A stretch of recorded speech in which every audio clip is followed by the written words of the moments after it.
Pernahkah kita membayangkan satu hari ketika seluruh manusia sejak Nabi Adam hingga manusia terakhir berdiri bersama, menunggu keputusan Allah Subhanahu wa Ta'ala selama puluhan ribu tahun? Dan pada hari itu, tidak ada yang menyelamatkan kita kecuali amal kita sendiri.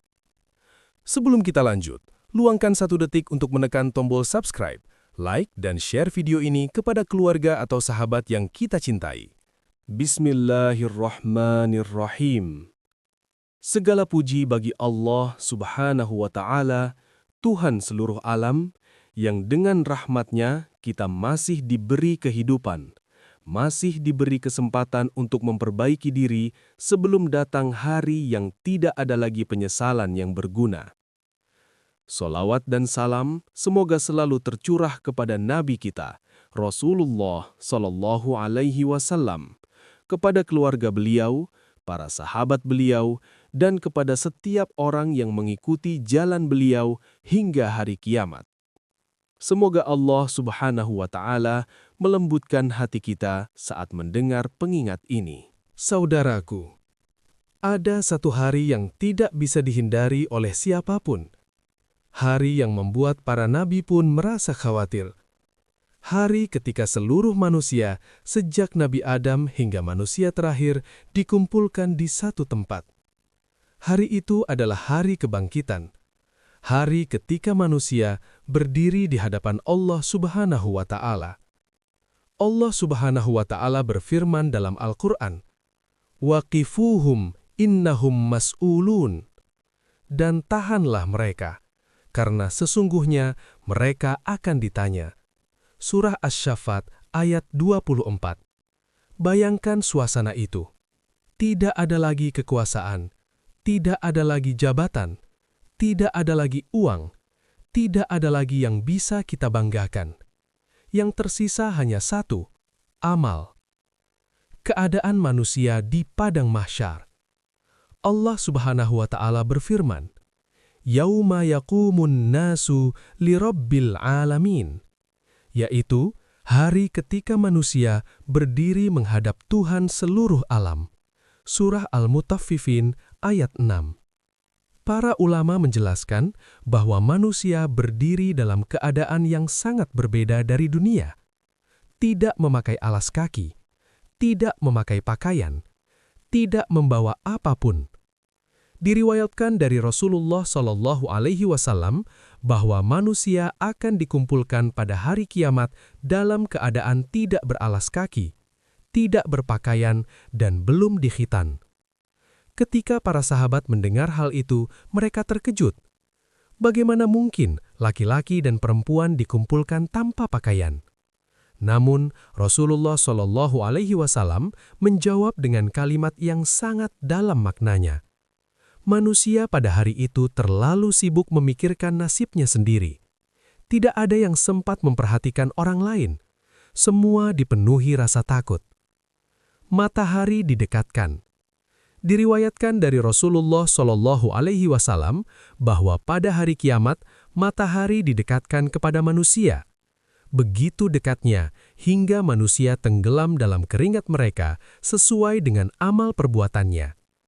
Ada yang keringatnya hanya sampai mata kaki, ada yang sampai lutut, ada yang sampai pinggang, ada yang sampai dada, dan ada yang benar-benar tenggelam oleh keringatnya sendiri.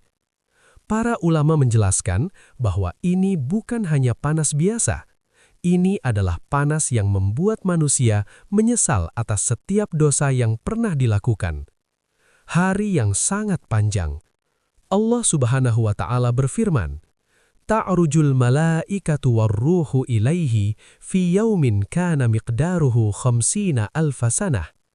Malaikat-malaikat dan Jibril naik kepadanya dalam satu hari yang kadarnya 50.000 tahun. Surah Al-Ma'arij ayat 4. Bayangkan berdiri di tempat yang panas selama 50.000 tahun, tanpa tempat duduk, tanpa air, tanpa makanan, tanpa tempat berteduh. Inilah yang membuat banyak ulama menangis ketika membaca ayat ini. Penjelasan ulama, Imam Ibnu Katsir rahimahullah menjelaskan bahwa hari itu sangat panjang bagi orang yang berdosa. Namun bagi orang beriman, Allah Subhanahu wa Ta'ala meringankannya. Sebagian ulama mengatakan waktu itu terasa seperti satu hari yang singkat. Hal ini karena rahmat Allah Subhanahu wa Ta'ala. Ketakutan para nabi. Pada hari itu, manusia akan mendatangi para nabi satu persatu. Mereka meminta pertolongan. Mereka meminta agar hisab segera dimulai. Namun setiap nabi mengatakan satu kalimat yang sama, "Diriku, diriku, diriku." Semua sibuk memikirkan keselamatan dirinya sendiri. Hingga akhirnya manusia datang kepada Rasulullah Shallallahu Alaihi Wasallam dan beliaulah yang akan memohon syafaat kepada Allah. Ini adalah kemuliaan besar yang diberikan kepada beliau. 7 golongan yang mendapatkan naungan. Di tengah panas yang luar biasa itu, ada kabar gembira. Rasulullah Shallallahu Alaihi Wasallam bersabda bahwa ada 7 golongan yang akan mendapatkan naungan pada hari kiamat ketika tidak ada naungan selain naungan dari Allah Subhanahu wa Ta'ala. 1. Pemimpin yang adil. 2.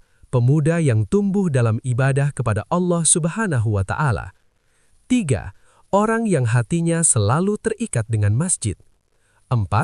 2 orang yang saling mencintai karena Allah. 5. Orang yang bersedekah secara sembunyi-sembunyi. 6.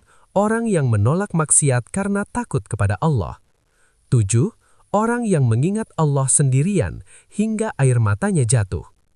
Bayangkan betapa beruntungnya orang-orang ini. Ketika manusia lain tenggelam dalam keringat, mereka berada dalam perlindungan dari Allah Subhanahu wa Ta'ala. Penyesalan yang terlambat. Allah Subhanahu wa Ta'ala berfirman, "Ya laitani qaddamtu li hayati." Wahai, seandainya dahulu aku menyiapkan sesuatu untuk hidupku ini. Surah Al-Fajr ayat 24. Inilah kalimat penyesalan yang akan diucapkan banyak manusia. Namun saat itu, semuanya sudah terlambat. Dunia sudah selesai. Pintu taubat sudah tertutup. Yang tersisa hanya hisab. Pesan para ulama. Imam Al-Ghazali rahimahullah pernah mengatakan bahwa jika manusia benar-benar memahami hari kiamat, mereka tidak akan tenggelam terlalu dalam urusan dunia.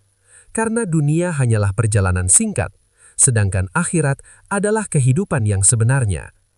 Persiapan sebelum terlambat. Saudaraku, selama kita masih hidup, masih ada kesempatan. Masih ada waktu untuk memperbaiki diri. Masih ada Semoga Allah Subhanahu wa Ta'ala menjadikan kita termasuk orang-orang yang mendapatkan naungan pada hari kiamat. Semoga Allah Subhanahu wa Ta'ala meringankan hisab kita. Dan semoga Allah Subhanahu wa Ta'ala mengumpulkan kita bersama Rasulullah Shallallahu Alaihi Wasallam di surganya. Amin.